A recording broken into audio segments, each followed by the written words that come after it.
This is a poem called Reconcile Your State of Mind. And when the Truth and Reconciliation Commission wrapped up, I felt frustrated. I felt angry because apparently we're reconciled. But when you hear about what's going on in Attawapiskat, when you hear about boil orders, when you hear about substandard housing and lack of education, when you hear about the whitewashing and the 60s scoop in residential school, you realize that we are far, far from reconciled. And so this is my reaction to that. As a nation, we have missed our mark by one hell of a mile. For the history that defiles my father's culture when he was just a child, to the society that exotifies our braided hairstyles, to the public that buries their heads in the sand piles, whose finger-pointing reviles our chiefs and beliefs, can breathe easy. Because as of 2015, we are reconciled. Which means we're no longer judged, and a Dakota child won't be sent home for the fact that he smudged because he found his brother cold when touched. And there is no grudge against the fact that sometimes I get tax-free gas. But only in pre-approved monitored amounts. I wouldn't want to be brash with the spending of my government-given cash. We have accepted the norm of more natives in prison, unable to forgive them for the traumas they've suffered, content to maintain a buffer between reality and comfort, our biased history spun to finally deal with the indigenous conundrum, and we have come to terms with the panic in my father's eyes when he reads the apology of lies, his sobriety uncompromised, taking time to exorcise the demons that swirl in his soul. The one that was saved and placed into the hole left by the loss of his language, but at least he's got $3,000 in education credits to sandwich his time in lieu between now and the years he spent in residential school. Dad, I have been practicing Geisolu. I'm sorry if this reference is so tensile. I'm working my way through the stages of grief, still caught in denial that I nearly forgot. We are reconciled. The highway of tears, girl, that was so last year. No need to fear that you'll be snatched or attacked because it's a fact. We are reconciled.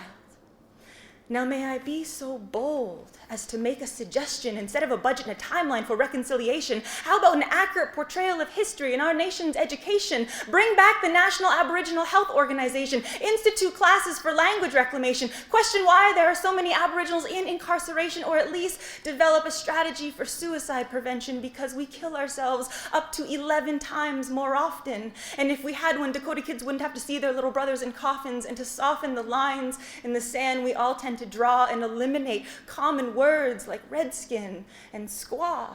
I've washed my hands of this so many times with the raw, but I can't shake the frustration that we are still referred to as Indians under the law. But worry not. Take off my shoes, no need to walk that mile. Because Canada has spent enough money, checked all the right boxes, all of our accounts have been compiled, our perks and benefits beguiled. Congratulations, Canada, you have finally reconciled this nation's state of mind so that in the face of our suffering, you will always turn a blind eye. Thank you.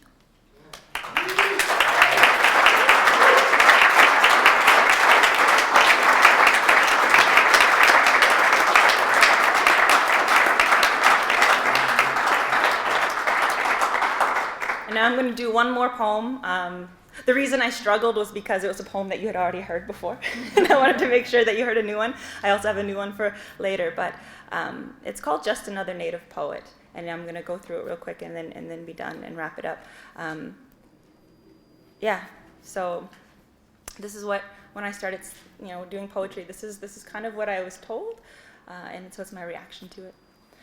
Be sure to diversify your pieces. You wouldn't want to be pigeonholed as the native poet. So it was said to me, and me to myself, in my constant self-doubt, that after a while my passion for my people would fall on deaf ears and rolled eyes. The following, a taste of why I will never give in on hustling my allies. Every word is something I've witnessed, read, or heard, so I ask that you listen before you tell me what I say is absurd.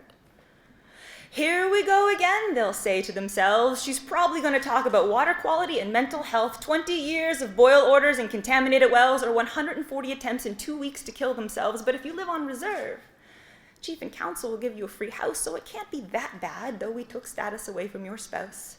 As a tax-paying citizen, I don't believe we should continue to support them. So what if we spend $4,000 less each year on every one of their children because the young and white are the new post-secondary victim? Affirmative action and designated seats are taking away opportunity from the country's elite. I worked hard to get where I am with no help from charity. Achievement should be based purely on a meritocracy.